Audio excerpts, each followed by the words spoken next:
I recently watched Across the Spider-Verse in theaters and was thoroughly unimpressed. That's not to say that I thought that the movie was bad, it was actually quite enjoyable, but in comparison to the previous film, which is one of the greatest and most polished movies ever made, this one just doesn't live up. Now that's for a couple reasons which I can get into later, but the one that I want to focus on now is that the main thing that the whole movie and conflict revolves around is a massive plot hole. Halfway through the film, we're introduced to the concept of canon events, which, as explained by Miguel O'Hara, are fixed points predestined to happen in every Spider-Man's journey. The primary example given is the death of Uncle Ben, or in Miles' case, the death of Uncle Aaron. The consequences of breaking a canon event are catastrophic, with everyone and everything in the universe collapsing into nothingness. This is shown to be true in two instances.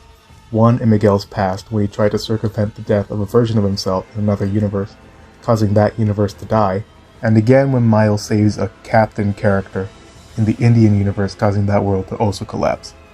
Upon learning that the Captain's death is a consistent plot thread which parallels the death of Captain Stacy, he remembers that his father is about to be promoted to Captain, and you get the picture. Now just this information alone is a bit questionable, like, how is Miguel, who may or may not have even been a Spider-Man in this other universe, dying, a canon event in the story of Spider-Man? Of course, it's possible that the canon events don't only have to be related to Spider-Man, and instead every individual person has their own canon events which can be disrupted, with Miguel only relating them to Spider-Man for convenience. Or, he could be villainously lying. But overall, the explanation is sound and sets up the themes of fate, free will, and whether it's morally right to sacrifice one person to save the many. Unfortunately, all of this immediately falls apart when during the climax of the chase scene, Miguel goes off on a massive rant where he drops this piece of information.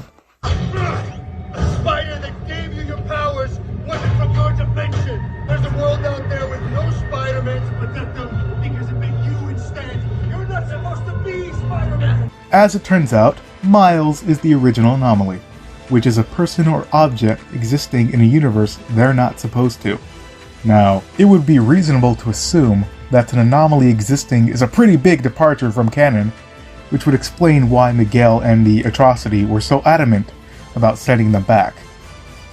But if Miles is an anomaly, why does his universe still exist? A better question, why does Earth-42 still exist? You'd think lacking a Spider-Man would be considered a pretty massive break in canon, but no, the people there are just chilling. That would seem to imply that the Spider switching universes actually was a canon event, and that Miguel is being hostile to Miles for no reason. Miles' universe could just be the multiverse universe. Why not? The alternate universe character swapping over there hasn't seemed to cause any issues, other than the glitching, which was never presented as anything more than just killing that specific character. The blonde Spider-Man's death hasn't seemed to cause any issues either. The universe saw no problems with just swapping the mantle over to Miles the instant he got bit, granting him his own canon events, which actually lines up with how the comics began Miles' story. The rest of you lot actually seem to be causing far more issues than Miles, with your constant universe jumping. Like, are you seriously trying to tell me that Gwen Stacy being indefinitely separated from her universe hasn't caused a single significant break in the canon there? Or better yet, the trillions of Spider-Man communicating and being in this one universe hasn't collapsed this, or any other reality. And I refuse to believe it's because of the stupid warp bracelets. If breaks in the canon can be solved by handing out some silly bans, just hand everyone one. Further complications arise later in the film once Gwen is sent back to her own world.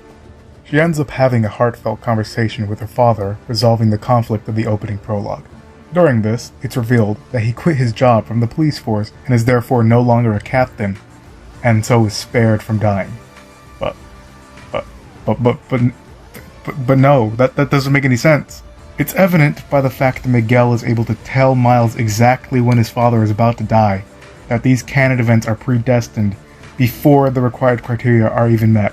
So Mr. Stacy becoming Captain Stacy should also be a canon event, and his resignation should result in the universe collapsing, but it doesn't.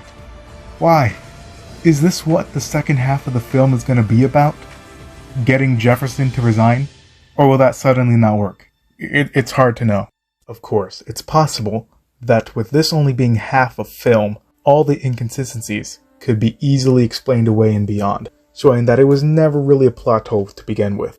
Alternatively, I could just be a moron and may have missed something really obvious, or perhaps it's something explained in a comic. From what I gathered, Gwen's dad doesn't appear to die in the Spider-Gwen story, so who really knows? But as they're presented in the movie, the nature of canon events simply makes no sense.